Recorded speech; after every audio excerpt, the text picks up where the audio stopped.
Hey everybody, welcome to another Tuesday Live Lunch with Laura. I am Laura LaCursi, and I would like to welcome all of our new members that we've had in the past week into our group.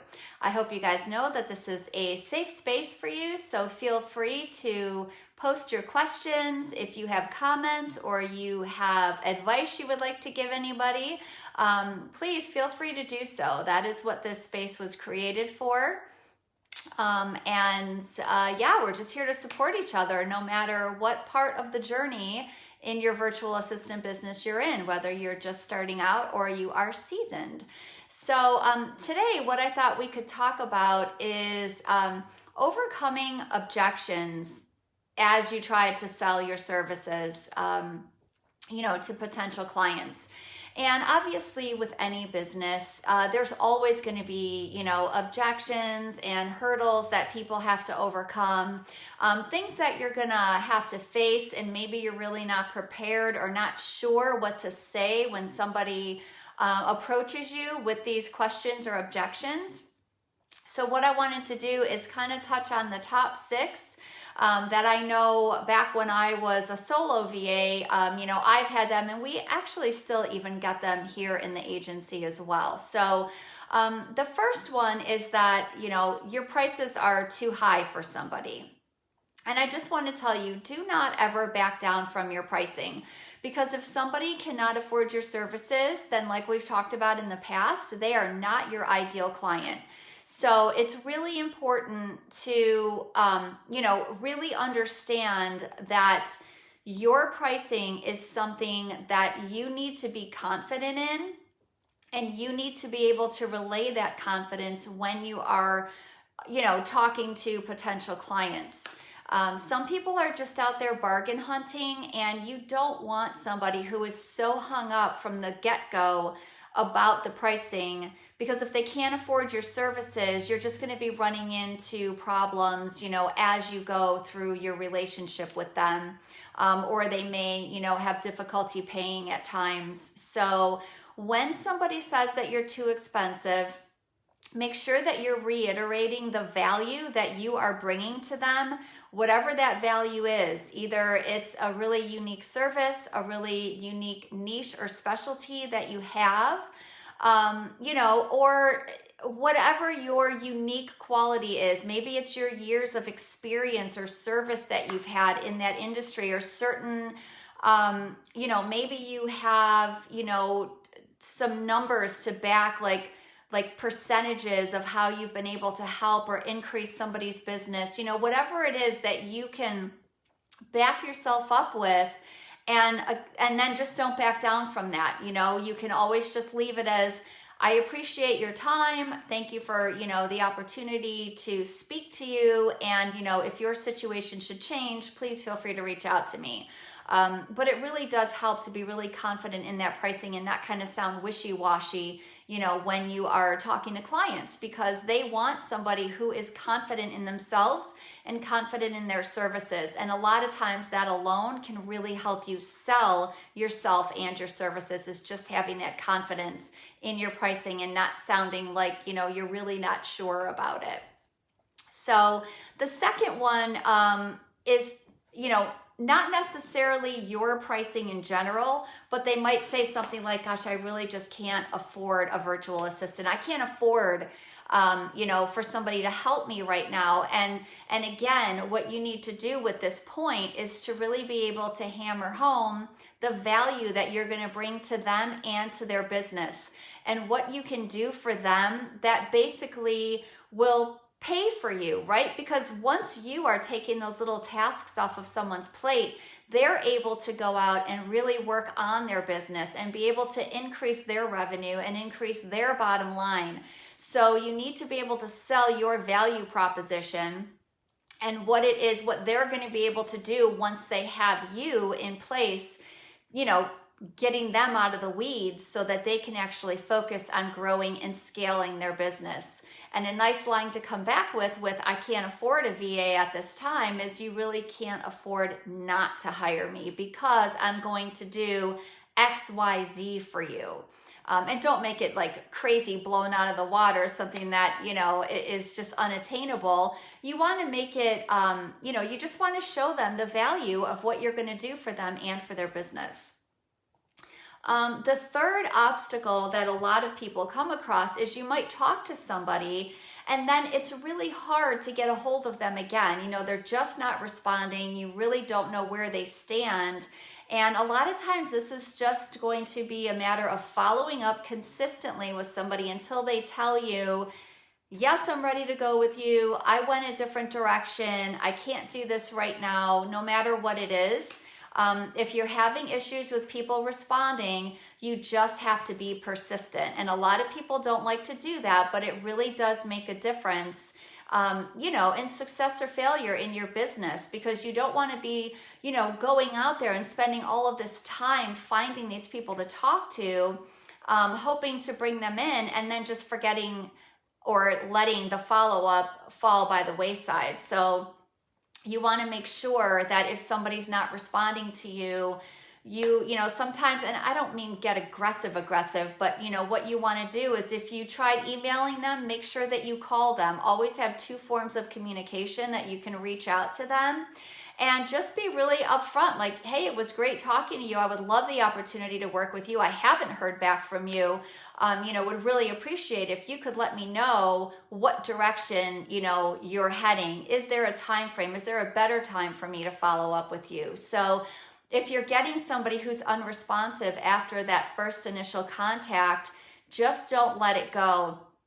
I usually say to follow up at least 7 to 10 times before you might put that person on the back burner and then check back maybe in, 3 to 6 months, depending on, the feeling that you get from any response you might have from them. But always making sure that, you are just continually going after somebody until they either tell you yes or no.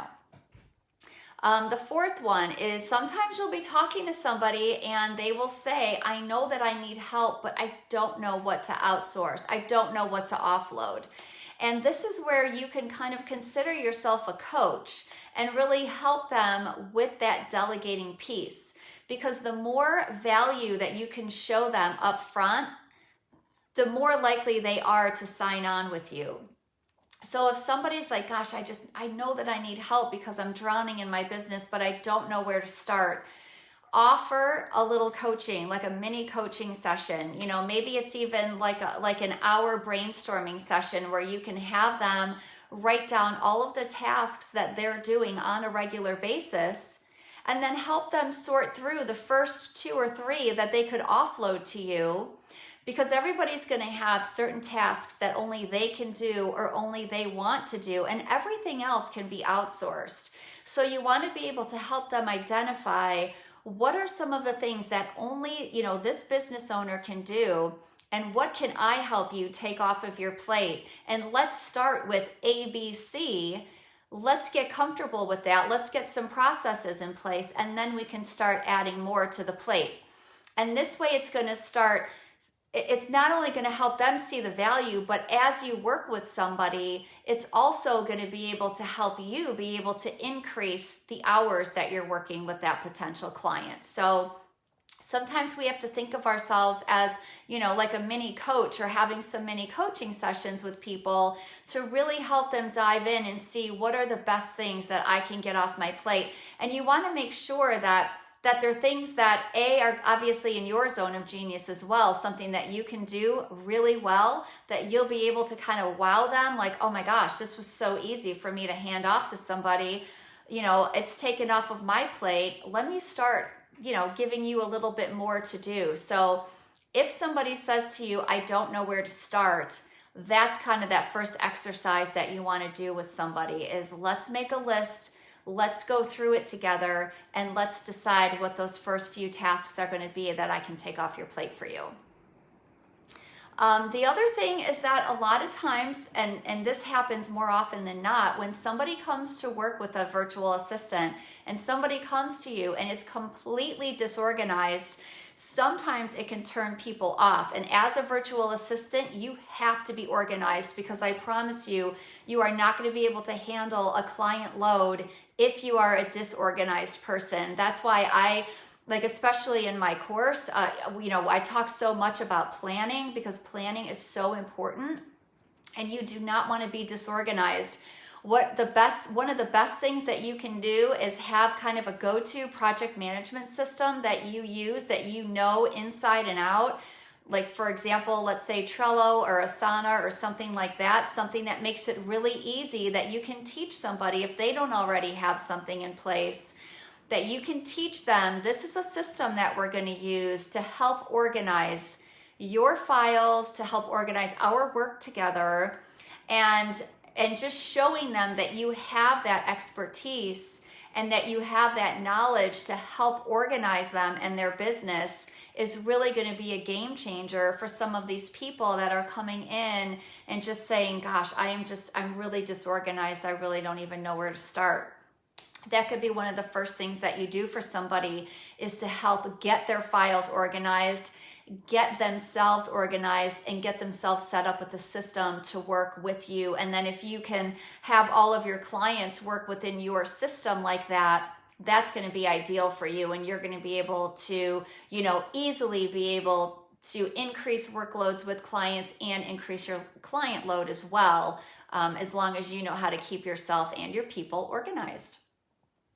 And the last one, which is a really big one, and I've heard this one so many times, is if somebody comes to you and says, you know what, I really would like to work with you, but I've been burned in the past with virtual assistants.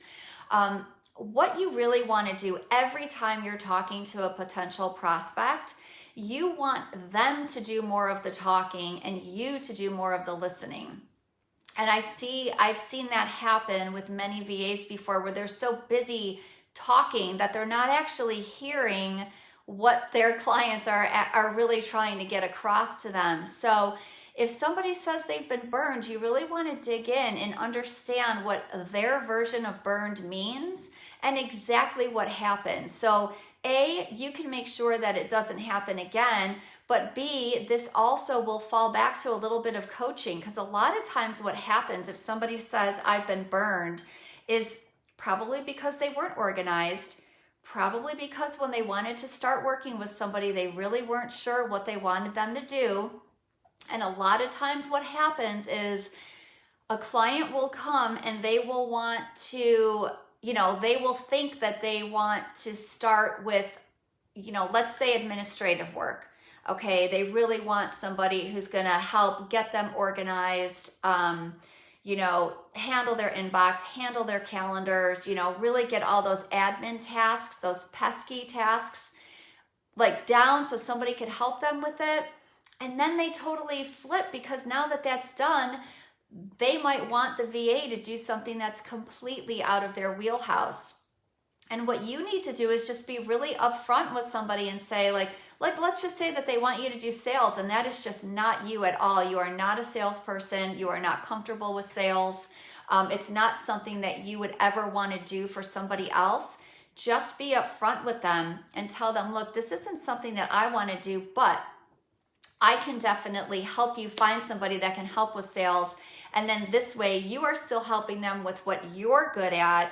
But if it is something that you want to do and something that maybe you've always wanted to get into sales, or whatever it is that they want you to do that it's not your specialty and you're willing to learn it, then tell them that, hey, I will be willing to do some research and to learn this on my own time, but give me a chance to be able to show you what I can do for you. So if somebody comes to you and is very leery about working with you because they've been burned before, just make sure that you understand, again, what their version of burned means, because it could mean something different to everybody, exactly what has happened before, and then you need to provide a solution to them as to why that is not going to happen with you. And the best thing that you can do is just to always be open, upfront, and transparent with them and what your skills are. If you are a go-getter and you're like, gosh, I can pick stuff up really quick, I can do XYZ now, and I am willing to learn XYZ for you later. So it's really digging in, listening to your client, understanding what the problems were before, and always offering that solution as to how it's going to be different for them to work with you.